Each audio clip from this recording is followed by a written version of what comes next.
Hi, everybody. I'm just going to give everyone like a minute and then we can jump in.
Hi, neighbor. Hello. Hello there, Teresa. Hi, how's it going? Second week of retirement. Oh, really? Yeah. Congrats. It's great. Have you slept in every day? That's what I would do. I would sleep in every day. That would be the very first thing. I don't sleep in. I'm an early riser. Oh, I'm a really early riser. Sleeping into me is 8 a.m. All right. That's something. And that only happens if I go to bed really late. So, Yeah. Well, congratulations, Sherry. That's awesome. yeah, I've almost got all the details closed down because there's an awful, when you're in business for 30 years, there's a lot of things to do to close things down. So, almost everything is sold and out of the office too. So, Wow. and now I just have to learn how to live with unstructured time. mm, I'm Actually, sure you can fill it. I'm sure you'll Oh, fill it. I am super busy with all kinds of stuff. Taking art lessons. Nice. Yeah, painting class. Okay. All right. Well, maybe we can jump right in. I know Maureen won't be able to make it tonight. And I think Katika was going to try and join. She hasn't been sworn in just yet, but she can certainly attend as like a public participant. So we'll see if she jumps in at some point. So call to order for the Wakefield Human Rights Commission with Elizabeth, which is great. And so can someone take meeting minutes tonight?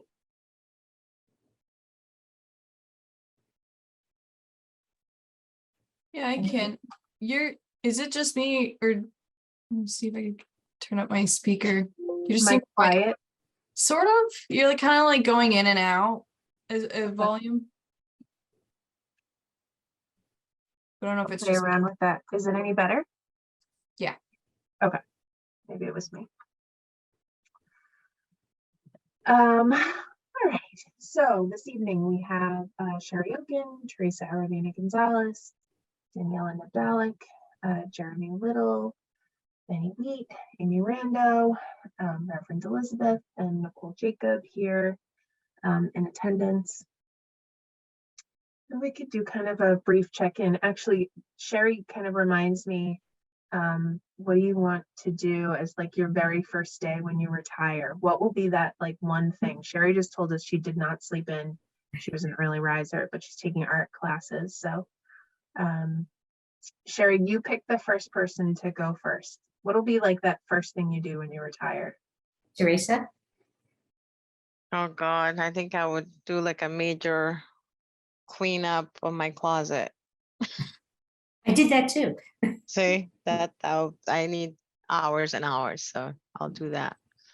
All right, Nicole, what will you do? Probably sleep. I mean, I don't even know, but right now sleeping in sounds good because I have to wake up so early for everything else right now. Daniela. I'd probably start planning more travel. Just get out. How about you, Elizabeth? Sorry, okay. Benny, sorry, you finish eating.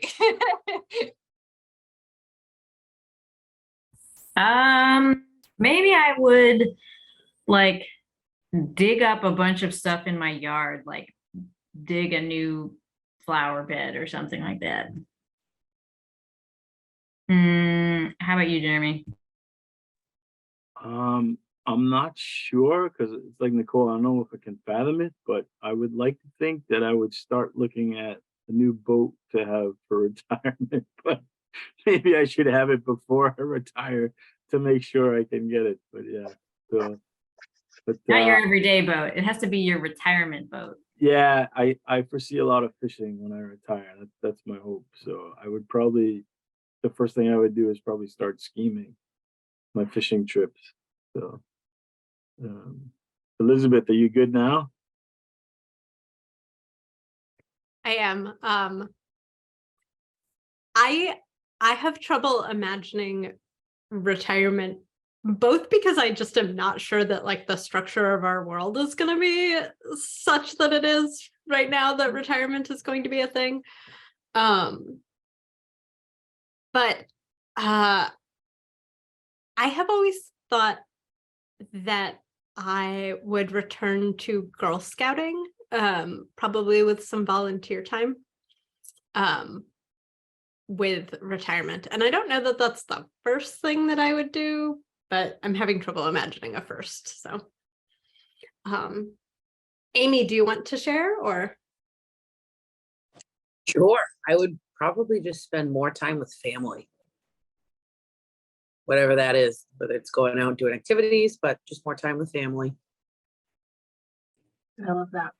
I have a little piece of advice for all of you. This was not abrupt for me. I've been planning this for the last 4 or 5 years.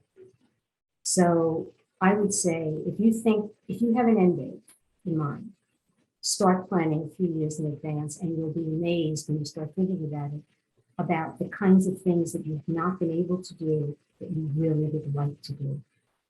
And like I said, taking painting classes is just one of the things that I didn't have time to do for 30 years. So think of your end date and then start working towards it early. Get yourself used to the idea. It's still a big transition, but get used to the idea. I had a month off once between jobs, and I like met friends. We met at like Fenway Park. We walked all the way back into the city through like the Commons and down Newbury Street. And I always joke about like, that's what I'm going to do when I retire. Hopefully I can still walk from Fenway Park to the Commons when I retire. But all right, awesome. Thanks everybody. So approval of the minutes. I realized that I sent the 6th, but I didn't send the 11th for the MLK subcommittee meeting. So maybe we can approve the minutes for the first session, and then at the next meeting, I'll include the 11th. It was sort of like a mad dash to get the stuff done for the 11th. So any sort of changes to the January 6th meeting minutes for MLK? Teresa, I think it may have just been me and you, actually, now that I think of it. No. Want to make a motion to approve the minutes? I'll make a motion to approve the minutes for the MLK subcommittee meeting on what day did we say? January 6th. January 6th. I Second it. Thanks, Jeremy. And then I'll share the 11th shortly. And then how about for the December minutes?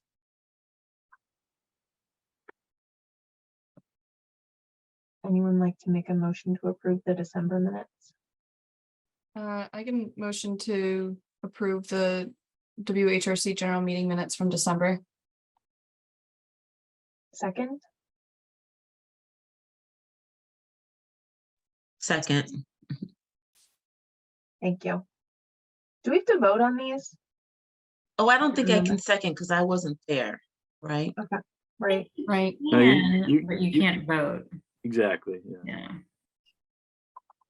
I'll never get this right. I have to be honest. I will fail every time. All right. So let's vote. Sherry, But she wasn't there. I so the wasn't only- present. The was only, anybody there? Was anybody at the December? Was it just like me and Jeremy? it was, we're talking about the WHRC general meeting minutes, right? Yeah. Yeah, so then it was you, me, and Teresa, I think, from this group. Okay. Were you Jeremy there? was there. That was at the December meeting, yep.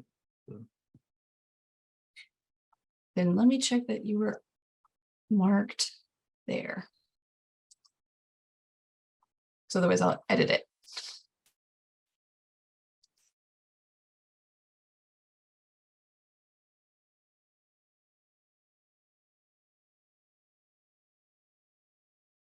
Yeah, you were, yep, you were there. Okay. You're marked in. So yeah. Still good. Okay, second. I second. Great. So then the four of us can vote. Teresa, Yes. Jeremy, Yes, Daniela, Yes. and me. Yes. Sorry about that, Jeremy. Okay. Thanks, everybody. Okay. Somebody want to do like a debrief of yesterday's Oh, I have a event? question. Are we gonna vote on the Indigenous Peoples' Day minutes, which still haven't been approved? Because like each meeting, like one or the other of us isn't here or something happened. Yes, we could definitely do that because I think it's just me and you. It's just me and you. We should just do it. Let's just bite the bullet. Let's just do it. Can you, would you like to make a motion to approve? Yes, and you can, for subcommittee minutes, you can vote on them all in a bundle. So good. I make a motion to approve all of the subcommittee meeting minutes for the Indigenous Peoples' Day meeting from 2022. And I second. And I vote yes. And I also vote yes. Gosh, we have so much in common. We are just so connected. Okay, I will email those to Sherry. Awesome. Now, do you want to talk about Martin Luther King? I want to say it was fabulous. I thought it was just exceptional, wonderful, wonderful. Origination was phenomenal. Like, I mean, everyone was phenomenal, right? It was so great. But Origination, I really didn't know what to expect. I thought it was just going to be like one dance. But I was just so impressed what talented individuals they all were. So that was awesome. I would like for us to reserve them every year. How do we go about doing that? Can Angela help us? What does that mean? But they were That's great. all obvious, so make sure I think you have her information. Yeah, I'll send her a note. Yeah. Yeah, it was so good. And I think adding the younger kids too. I think obviously they're guaranteed having people attend, because they were there also to see the kids. But I thought that gave it like a whole different vibe. I thought it was really nice too. And it was the weather, not the program. Unfortunately, a lot of people were just deterred by not wanting the first snow of the season. I They looked know. outside and said, "Oh, too cold in that." But the little ones were absolutely know, they were great. adorable. I know, and if the kids are participating, I mean, the parents are going to show up no matter what. So, That's right. so that was a good one. And I really enjoyed the, oh God, I was drawing a blank on his name from the Boys and Girls Club. I really enjoyed what he had to say, like Yeah, what I the was very table impressed, means. yeah. Yeah, that was, I thought it was all really good. I enjoyed the program, so. Evan is a very, I just donated a large amount of stuff to the Boys and Girls Club. And he seems so young, but he really speaks well from the heart and very articulate. I don't know how old he is, but he seems mature beyond his years, and his words were really wonderful. Yeah, Evan's fantastic. So that's probably a nice segue into the day of service. So that will be Saturday, February 4th from 10 to 2. We had about 12 people sign up. Teresa, at some point, would you mind checking the the doodle poll to see if anybody else signed up through the QR code. Can it be posted? Did you post it on Facebook? Because I would like to share it Not like yet. for people. Okay. Yeah, Alright. Daniela, I'll send you all that and we can post it. Is it, can I just say that I'm coming? I didn't bother to get the Yeah, QR That's code. fine. Okay, because Yeah. I already told Evan I was coming as well. Yeah, Benny, you're coming too. Yeah, okay, cool. I was thinking that we could break people up so that not everybody shows up at 10. Do some at 10, some at noon, that kind of thing. So That works great for me because I actually can only get there. I can't get there until noon. Oh, yeah, okay, okay. perfect. Yeah, we only have Um, one more person on the, Oh, okay, so. that's still Yeah, good. Will you send I, out notifications to people telling them which shift they have? I want to apologize. I couldn't make it. I emailed Eileen. I actually broke my foot and I'm Oh. not very mobile yet. So I wasn't about to come out in the weather and stuff. So No worries. Actually, Jeremy, I got so many notes from people because they watched it on WCAT and on YouTube. yeah, So it's That's kind of good. nice. I Yeah, think the last couple of years have helped with that too, right? Like people get, they automatically look there now. All right. That's good. Yeah. So. WCAT also, like Barbara Worley was so incredibly helpful. Ryan I Boyd, know. like they're just like phenomenal.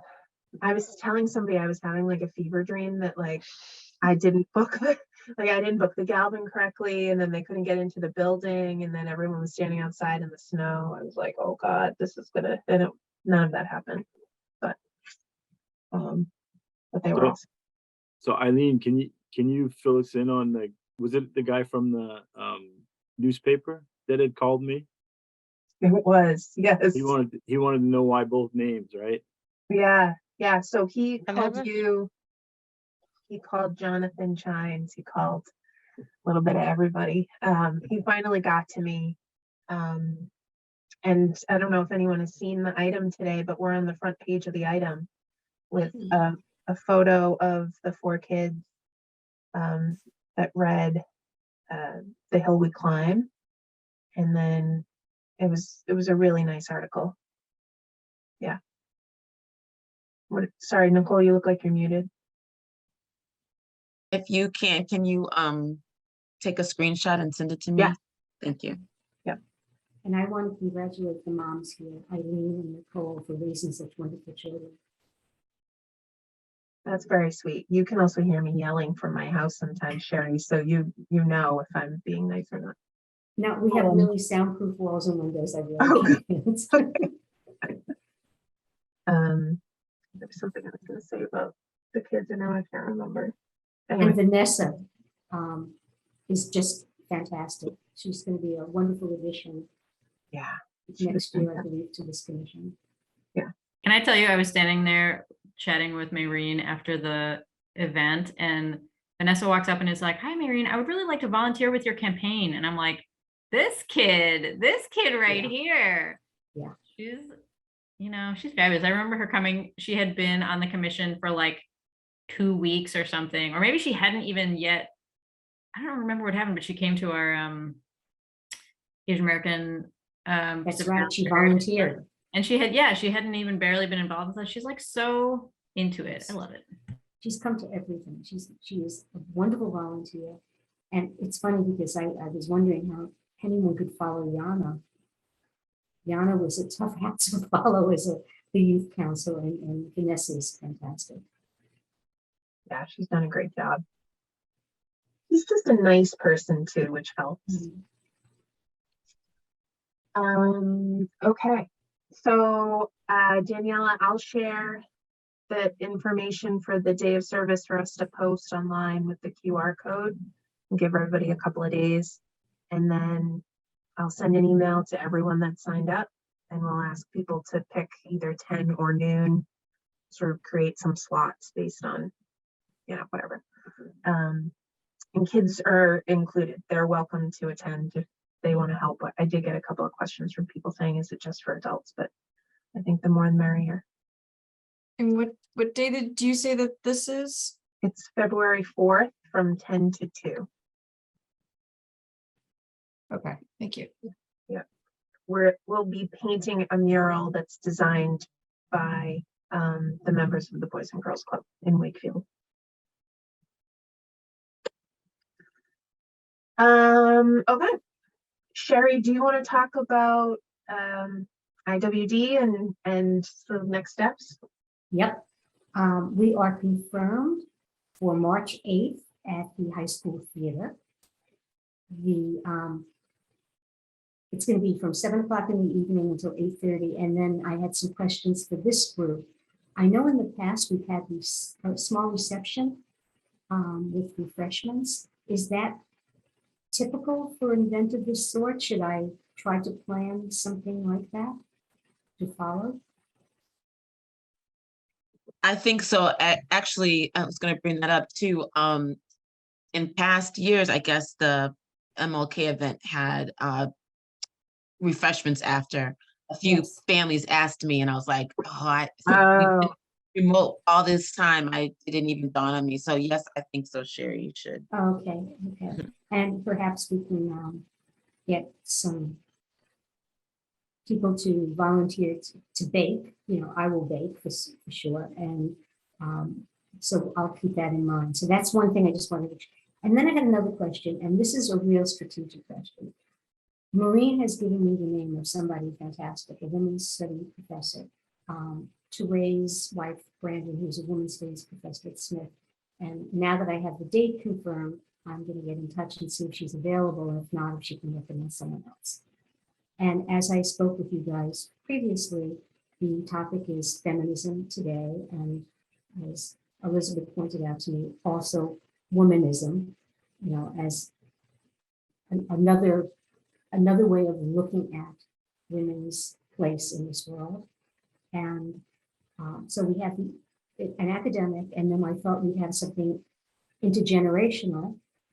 I hope we will have multiracial, racial. And I was thinking, what do you think if we had a man on the panel? Sorry, I missed what you said. If we had a what? What would if we had a man on the panel? It would be certainly different. And this is a question, throwing it out there to see what kind of reaction I get from you, which right now is silence, but. My very first reaction is, I don't think it's necessary to create more opportunities for men to like, I don't know, to sort of like give their opinion about women's liberation. And that's not to say that men like don't play an important role. Like maybe there's a piece around like allyship, like maybe that would be a valuable piece. So I have a mixed reaction. Yeah, I'd have to second Benny. I think a highlight or a special something that really amplifies what is an ally, how can someone be an ally, especially anyone who doesn't identify as female, you know. Sometimes people really just don't know where to even begin. How do I make sure that when I'm getting, say, for example, at work, an applicant pool, and I notice that there aren't any females, how am I supposed to hire a woman on my all male team if I can't, you know? So there might just be other resources or strategies that we could promote as far as allyship, but I wouldn't necessarily say that would be needed as a representation on a panel. And the closed captioning is not great. I don't know what its problem is, but it's only capturing like the first half of a sentence, if that. And so I can't hear over my typing what people are saying. So confirmed for March 8th at the high school from what? 7 p.m. until 8:30 p.m. with light refreshments to follow in the cafeteria. In the cafe. Okay. There we go. Thank you. And I have one other detail after we finish this discussion. Okay. And Maureen gave you a contact who could be a speaker, and that speaker would be from academia? Yes. Okay. Daniela, would it be helpful if someone else was doing the notes? How are you feeling? I'm fine. I'll just ask. We're almost done, so. Sorry, bear with me. Elizabeth, go ahead. My first thought on having a man on the panel was a question of why, to what end, what's the purpose of that, particularly if this is an International Women's Day panel. Why are we asking men but not other people who are not women? So what we end up doing is really quite unintentionally reinforcing a binary gender system wherein, like, here's International Women's Day and let's ask the other people what they think, except we only have one man. We don't have people from a wide representation of genders. And so it just feels like, to Benny's point, it just feels like it isn't a thing that is needed. We still live in a world where men don't need invitations to talk, to have their voices heard. Okay, I thought it was very important that I bring this up with all of you, and I thank you for your input. And when the committee meets, I will share this. Right now, my committee is basically me, Sarah Teen Rizzuto, and Maureen is peripherally helping us. I really would love to have some others on the committee as well, in terms of helping to identify. And if you can't serve on the committee, perhaps suggest people you think who would be good panelists, people of different ages, because I'm thinking we'll want someone, perhaps a high school student, someone in their 20s, someone in their 30s, their 40s, the different age groups, because we all have different perceptions of what feminism is today based on what it was to us before.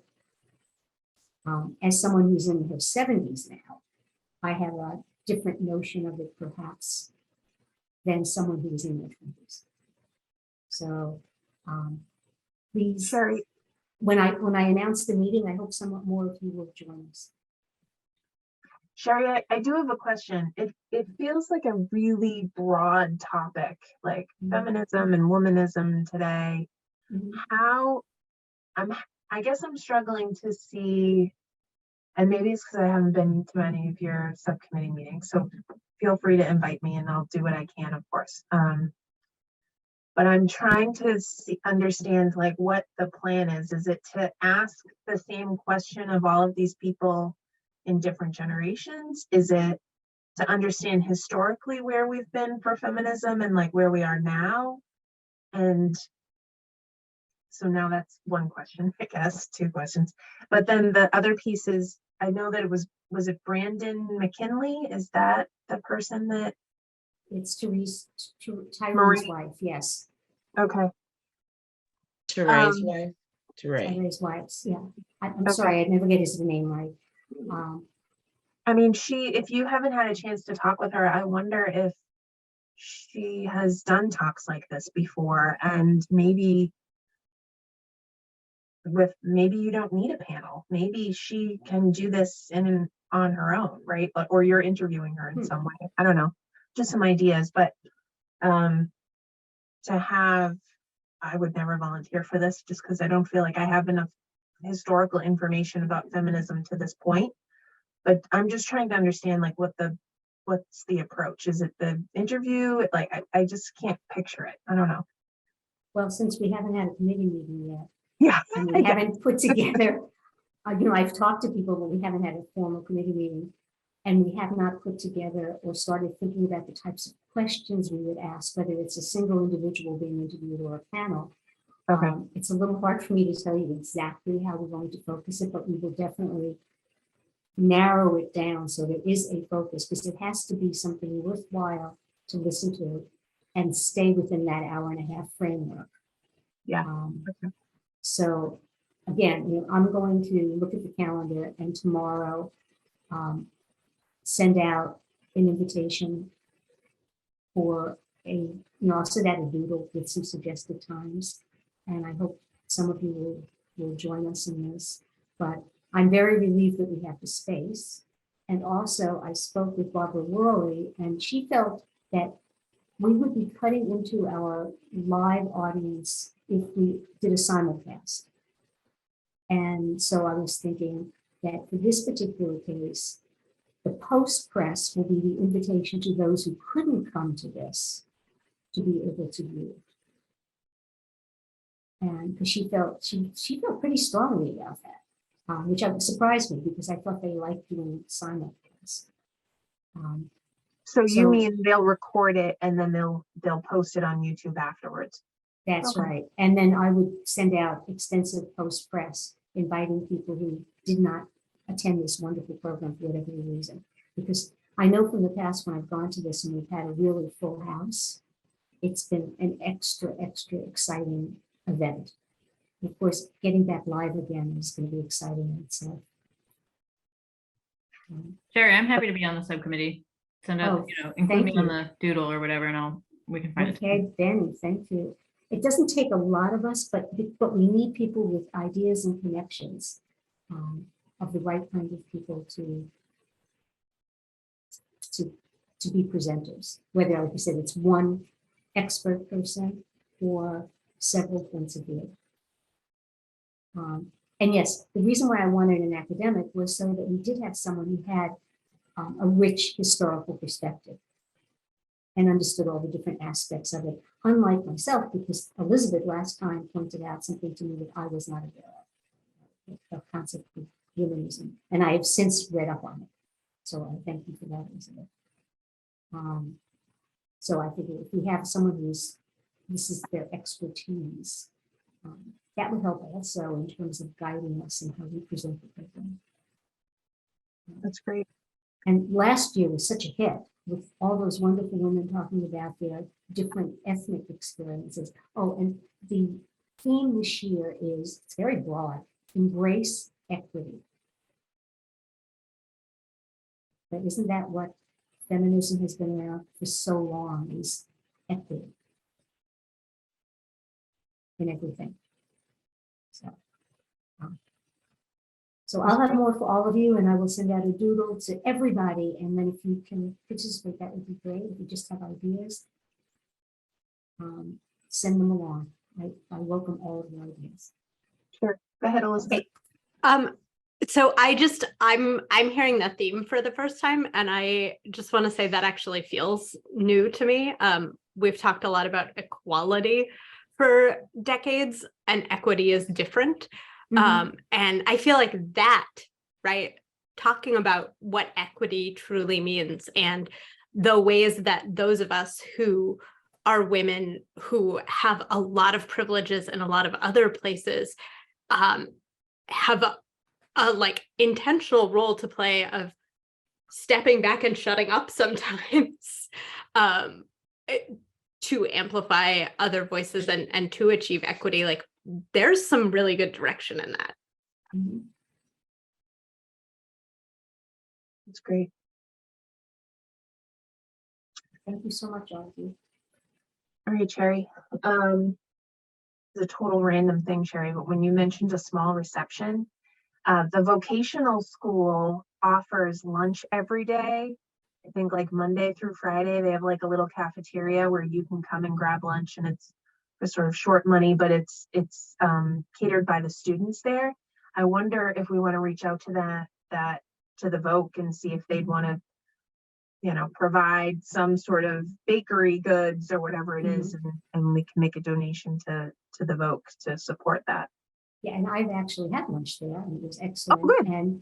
And last year when they had the volunteer appreciation event, the Voc did the catering, and it was excellent. Great. And they actually did catering for one of the library's big events as well that I attended. Oh, good. So they can do, high end, low end, snacky. They can do all kinds of things because they are Yeah. trained. You should try and use them more. And have you heard anything about the grant? Because I haven't. I Yeah, haven't. I was hoping to find out we had some extra money, and plenty of it. Well, nice segue into the budget. Okay. Daniela, do you want to share what you sort of worked on for the budget recently? Yeah, so I try to make sense of these month-end reports by putting it all in one sheet or 2 sheets per fiscal year, so that we could see down the line where all the money was going, and it ended up just not making sense at all. And then when I questioned it, the answers ended up being conflicting, and I was just like, okay, I don't fully understand. But what I do know is the amount that we spent and per event. And there's certain things that aren't accounted for, like, what exactly a cost was for. Like, for example, I assumed, but just wanted to clarify, like the $400 that we spent for Hispanic Heritage Month event, it went to Dance Caliente. I just wanted to specify that that was for dancers, sort of thing. So there's some things that were questioned, but I was able to figure out what we spent somewhat per event. And as we anticipated, Pride definitely was way more than all the other events. Asian Pacific APAH event, the Maricol Center last year, for example, under $40. So it's hard for us to say what we spend per event, but we can still say, back to the original thought of, we're spending about $2,500 a year on events, whether that's with donations, with the town budget, and for the fact that we're all volunteers, it's not easy to event plan.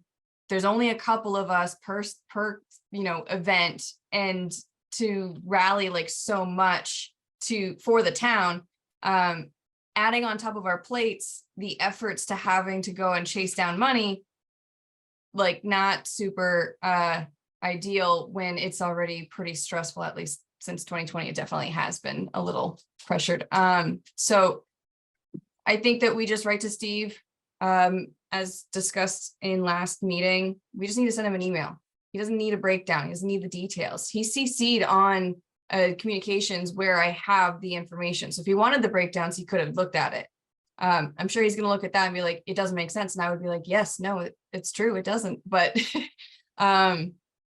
that's a bigger than us. It's the system that they use. It's just, and how everything kind of adds up in different months, because it's not like we request for reimbursements in the same month that things were purchased. And so the way that it kind of shows up is also a little bit confusing.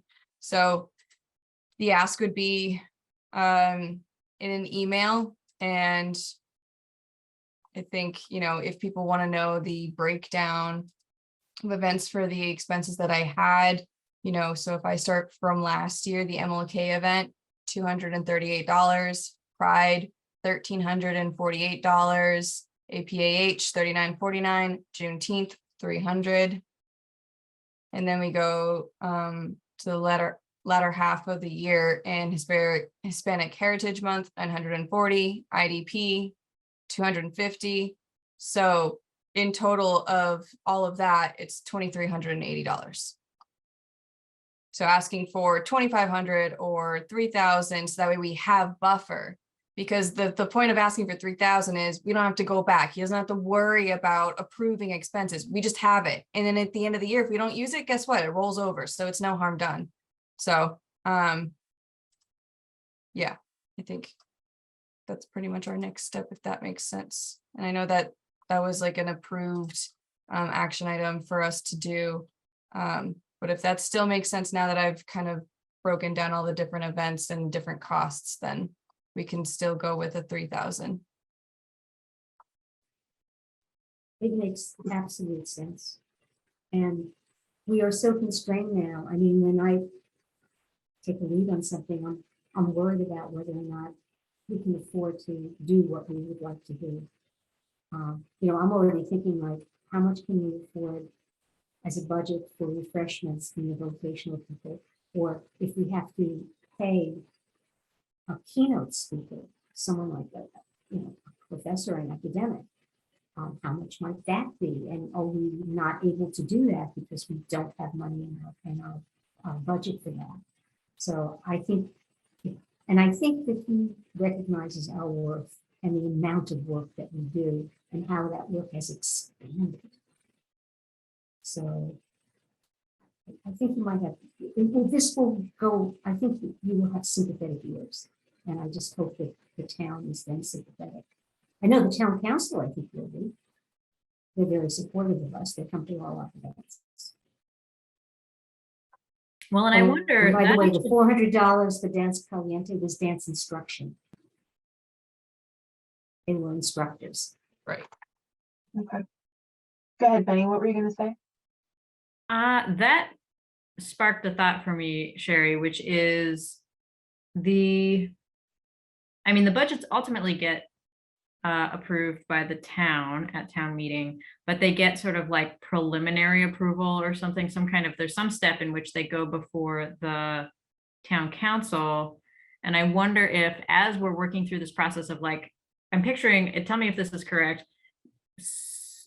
We meet with Steve, make our argument, like see what he'll do. He'll propose a budget that will go before the town council. They'll do their approval, and then eventually it goes in front of the citizenry at the town We meeting. left out a step, FinCom, Finance Committee. Oh, also. FinCom also gets to Yeah. weigh in. Yeah. Yes. So, but what I'm thinking about with the town council is we do have a lot of support on the town council. And if for some reason,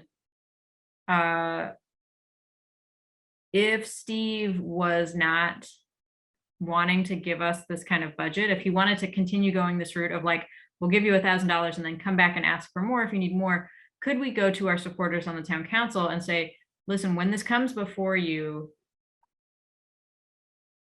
we want you to push back on this so that we have an adequate budget to do what you're expecting us to do, or what the town has come to expect, Do we need to attend a town council meeting and get on the agenda, or end up being an item not anticipated? Or, of I the think- public? What I'm thinking is it would be smart to pre-game it, like talk to our supporters on the town council beforehand, see if we can get their support, make our argument, and then yes, I think probably it would be smart for someone to be there, to show our commitment and to answer any questions if they have, whatever it is that they want to have happen.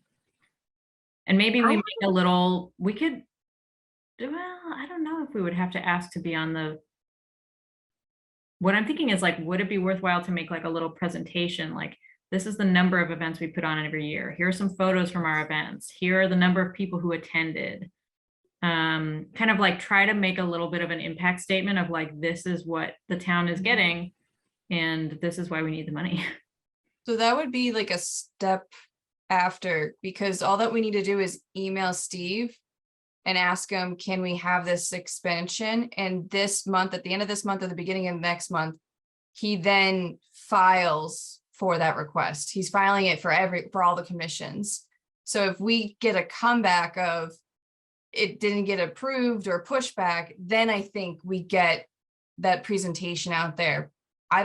Do we have those numbers as far as like estimated at least attendees per event? I think we could like estimate some stuff with our brains. Okay. There's some photos, like events that we have photos for, we could sort of try to do an estimation like that. But yeah, I know what you're saying. It's true. We don't have to put the cart before the horse, but I'm just thinking ahead. Like, I guess one question I have is, what's the timeline of this? Like, he files the budget, and then when do they go before the town council? Does anybody know? It's the end of this month. So that's pretty quick. So I think it would be good to kind of like maybe have something ready to go if it looks like the budget that he files is like not gonna support the programming that we do. And this also brings up the point that perhaps we should be at least keeping some rough record of how many people participate in each of our events. I mean, I think that would be a worthwhile thing to. It's not very difficult to do. I mean, if someone had said to me yesterday, I would have counted. I would have counted the crowd.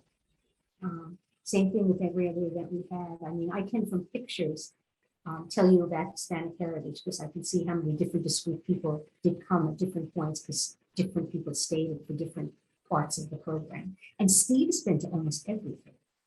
I've seen him, he comes to everything, so. I don't know, Daniela, maybe I'm missing it, but I'm not, when we've had conversations with him about it, sort of increasing our budget, he's been for it. I haven't seen him like push back very much. And I think Maureen is aware of like the fact that we've done more year over year. And I think, yeah, go ahead, Daniela. No, I mean, I'm just agreeing with you. She was the one last meeting. She was like, just send an email. That's all you need. Just like in like blank word format. And I think, and I could just say exactly like in the last calendar year, over 2 different fiscal years, we've gone over, well, technically over the last 3 fiscal years, we've gone way over budget. The finance, when I was asking and questioning different things, they were like, oh, you were at a deficit. So I moved this there and that there. And I was just like, but why'd you move it in May? And then why'd you move the same exact amount in September? Okay. So then it was, so they know that we were at a deficit. So if we just say we get $1,000 from the town, historically, it doesn't cost $1,000 to put on so many different events for the town. It does cost about, on average, about $2,500 in a fiscal year. So we're just asking for an increase to $3,000 so that way we can have wiggle room, knowing that if we don't spend all the money, it just rolls over. Yeah. So I think in CC Sherry Dalton, I'm assuming is what we're supposed to do. And Sorry to interrupt you. This one doesn't roll over. We get a new, you know what I mean? It's the revolving account that rolls over, which I think we've got like -$5 in right now. So. Right, but the town, it rolls over to the town. So it's not like money lost from the town is what I mean. So it goes back into general fund. Yeah. Right. It just is returned to general funds. Yeah. But my experience with budgeting with different groups in the past is that if you do not meet that expenditure level, they talk about reducing your budget. Yeah, Elizabeth was with a church. It's the same thing, any organization. So I think part of the building our case is saying we would like some of our programs we've done on a shoestring because we could not pay for the level of talent that we would have loved to have brought to this town and presented to our public. So I think it's not just what we've done, but what we could have done potentially if we had the money to do it. I mean, I'm thinking about, I only spent like $50 on AAPI and I got donations from all over and I went to concerts and I borrowed stuff and we paid nobody. That was just for some maps. But wouldn't it be fabulous if we could bring in some unbelievable ethnic dance troupe? It's something that people have not seen in this town, so they would be exposed to that. Yeah, I think when we ask for 3,000, we don't say, and if we don't use it, it just goes back to the general fund. We say, we're asking for more because we know the town deserves more and we can present better programming if we have a higher budget beyond what we're, scrambling to do now. If you give us even more, we can meet the needs of the town better. Yeah. I mean, the man hours alone of like the begging and borrowing from people and the printing and this is $5, I'm not going to submit this, that, you know what I mean? Like there's little things like that where like even an event for MLK, like between, Teresa, Nicole and myself and Janice Miravasi and Barbara Worley, like, that's probably $1,000 worth of just man time. So, or women time, whatever. But you get my point. Okay. All right. So should we vote on the fact that we're going to request $3,000 from for the town for our budget for 2023? Yes? We already did that in November. Yeah. Oh, we good. did. Well, then forget it. We'll just email them. That's great. Forge ahead. Forge ahead. Thanks, Yes, thank you, Daniela. Daniela. Yeah. This is great. There are actually a handful of matters not anticipated that I thought I would just bring up and we can sort of talk about. As an FYI, Kate Liber-Garabedian reached out to a handful of the HRC chairs in like Melrose, Reading, Wakefield, maybe saw this too, to sort of attend one of her podcasts to talk about the work that we're doing in our own individual town. So the one for Wakefield will be in January. So just so you guys are aware of that, I thought I would just share that. We still have an open spot available on the committee. So if, we should probably post that out on Facebook, Daniela, and then I can also send an email out to the community, to our distribution lists, for people to sign up. I asked The a question general about that. notice to the public has gone out, the volunteer notice. That we Yeah, have an opening.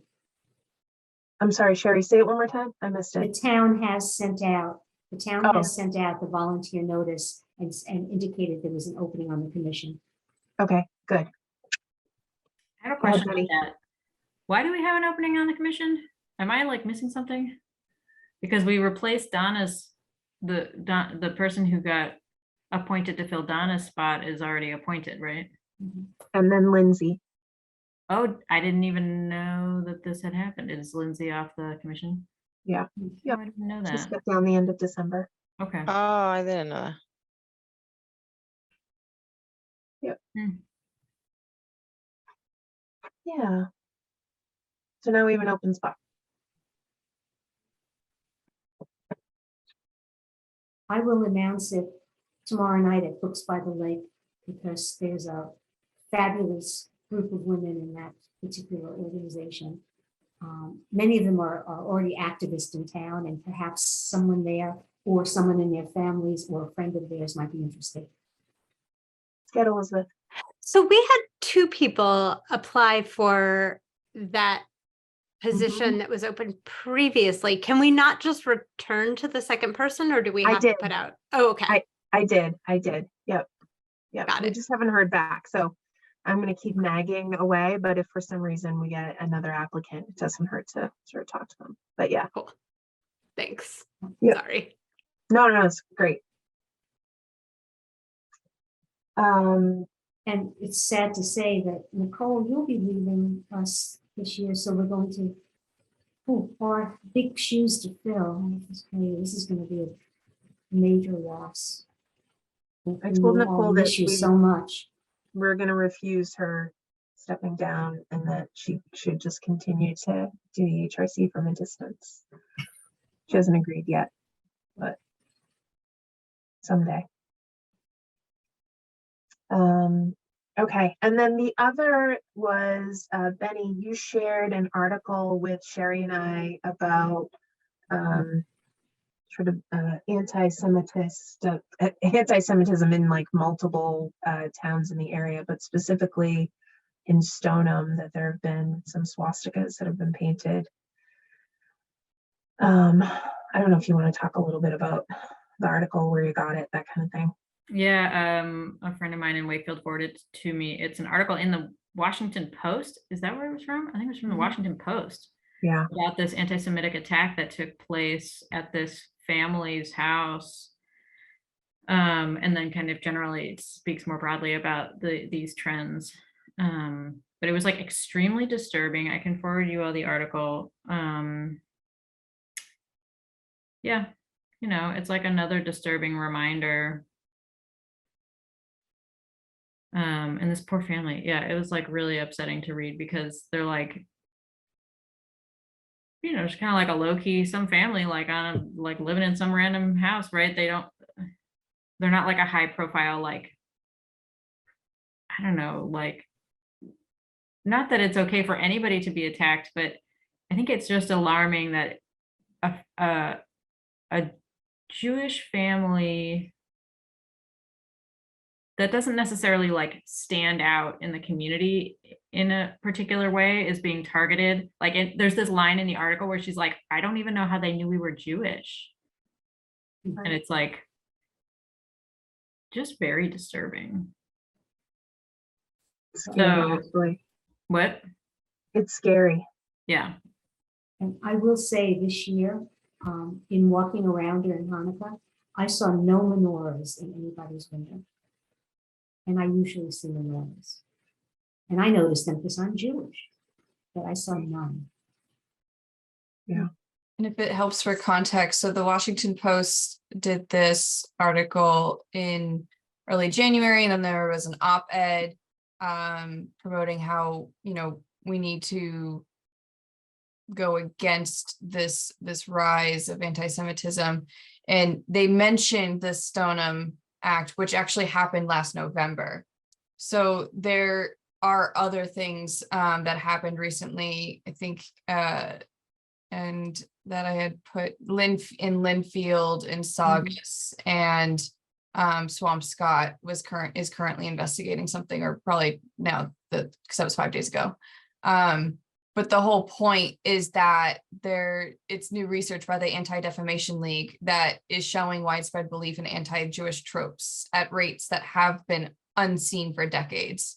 And so I have, I wish I could drop a link, but I can add it into the notes as far as the top line findings, so you can see what they have there.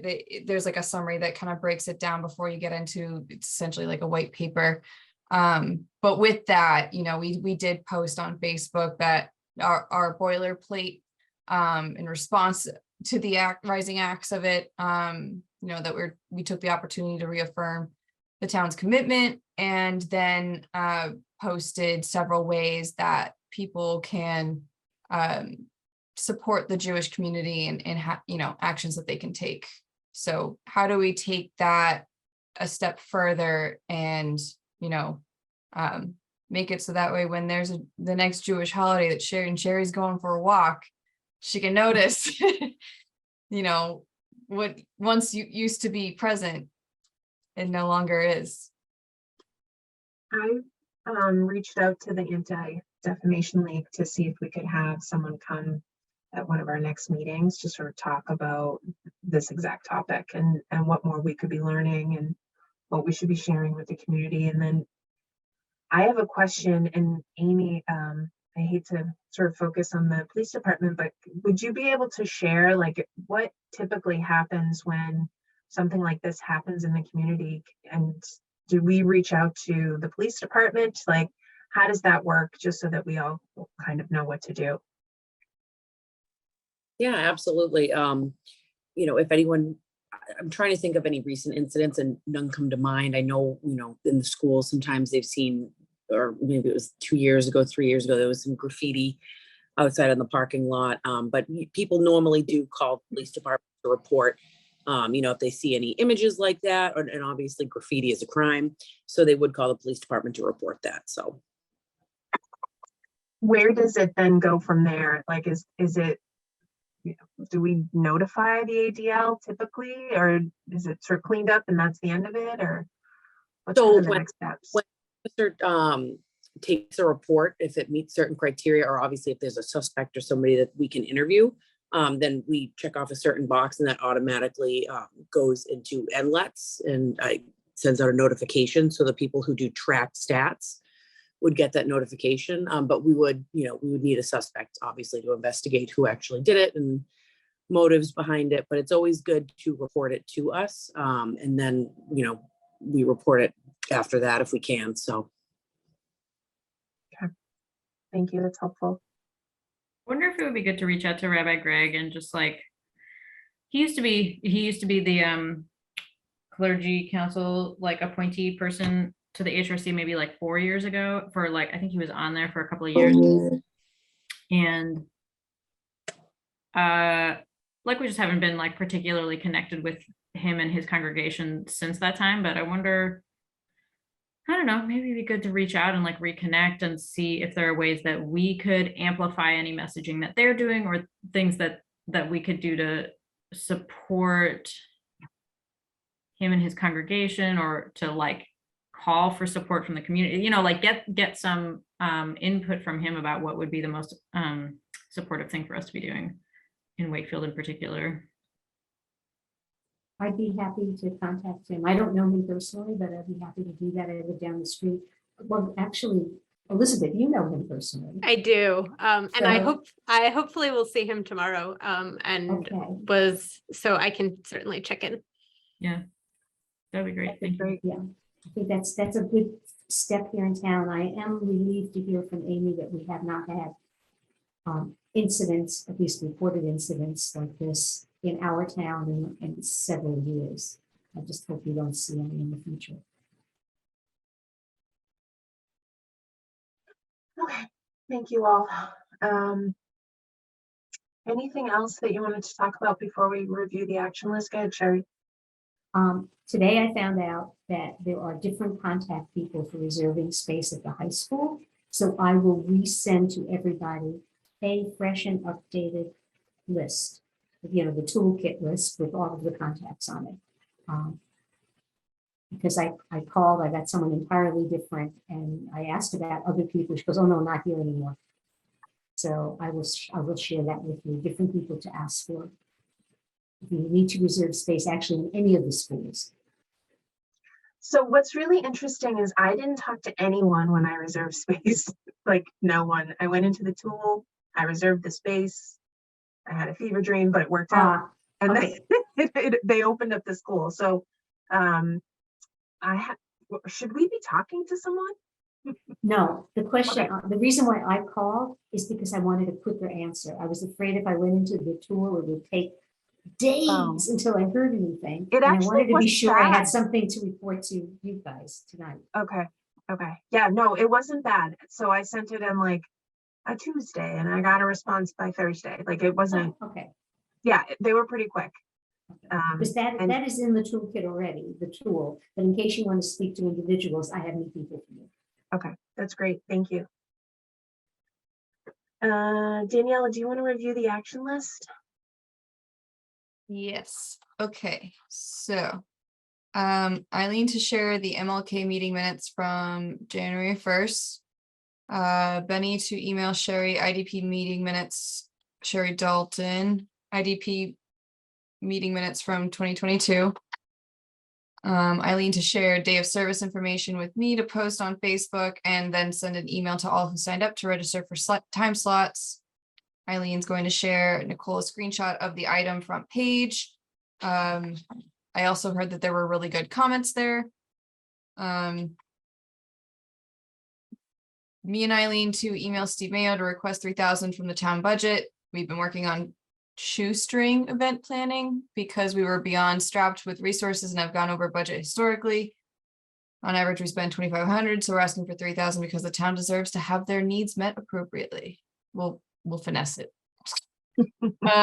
Daniela to post the opening on our committee, the volunteer notice on Facebook. Sherry will announce the opening also in Books by the Lake. Elizabeth is going to speak with the local rabbi. I did not get the name, but mention that you're seeing him tomorrow. Rabbi Greg, okay. Thank you. And Sherry will send over a revised contacts list for our toolkit. Awesome, thank you. Would anyone like to make a motion to adjourn? I make a motion to adjourn. Seconded. Great, let's vote. Sherry, Yes. Daniela, Yes. Benny, Yes. Elizabeth, Yes. Nicole, Yes. Jeremy, Yes. Teresa, Yes. and me. All right, thank you, everyone. Have a great night. Thank you so Thank much. you. Bye Bye. now. Bye-bye. Bye. Bye, everybody.